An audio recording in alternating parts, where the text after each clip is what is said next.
section 5-6 on complex numbers. We have one definition for you today, and that's an imaginary number. An imaginary number is any number in the form a plus bi, where a and b are real numbers and b does not equal 0. In this case, we say that a is the real part of this imaginary number and b is the imaginary part of this complex number. For your VICs, we have that the square root of -1 is equal to I, and I squared is equal to -1, I being an imaginary number.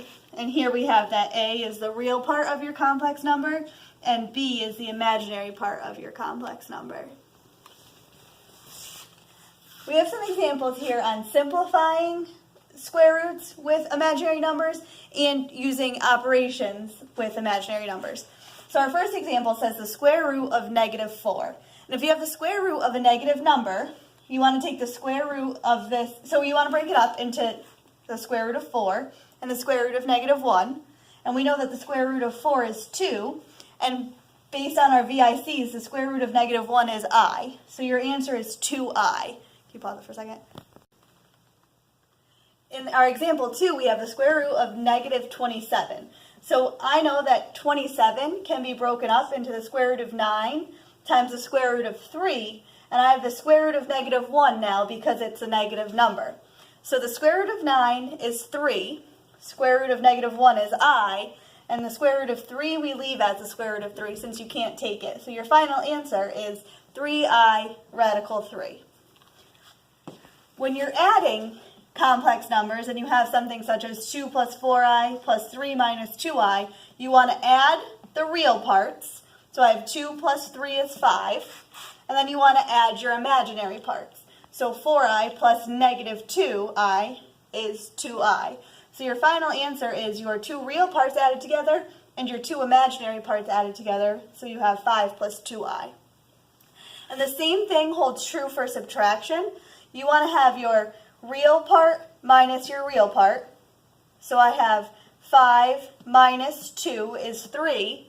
And then I have I minus -3i is I plus 3i, because your minus and negative turns into a positive, and you end up with 4i. If you want, this step in here shows distributing the negative. So 5 plus I stays the same. This becomes -2. And then, like I said before, minus and then negative becomes a positive 3i. And then you can add your real parts and add your imaginary parts. Our fourth example deals with multiplying complex numbers. So I have 3 plus 2i times 5 minus 4i. And you want to FOIL just as if this was a factored quadratic and you're multiplying to solve that. So we're going to multiply the first terms. 3 times 5 is 15. The outer terms, 3 times -4i is -12i. The inner terms, 2i times 5 is 10i. And your last terms, 2i times -4i is -8i squared. Based on your VICs, you should know that I squared equals -1. So in my next step, 15 stays the same. I'm going to combine like terms here, so -12i plus 10i is -2i, and then I'm going to make this I squared a -1. So I have -8 times -1, which turns into +8. And then I can combine my like terms again. 15 plus 8 is 23, minus 2i, the 2i stays the same. And my last example is another example of multiplying, just so that you can see it again, using FOIL with complex numbers.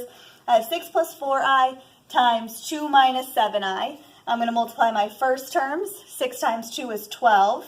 My outer terms, 6 times -7i is -42i. My inner terms, 4i times 2 is 8i. And my last term, 4i times -7i is -28i squared. Just like in my first example, I'm going to combine like terms here, and I'm going to make this I squared a -1. So I have 12 minus 34i, because -42i plus 8i is -34i, minus 28 times -1. And the 28 times -1 turns into a positive 28. Sorry for the glare. And this is Oh, it's erased. Erased. I know this is not the same color. This is 34 I plus 28 40 minus. Are we still going? So then you simplify it, and you're left with 40 minus 34i.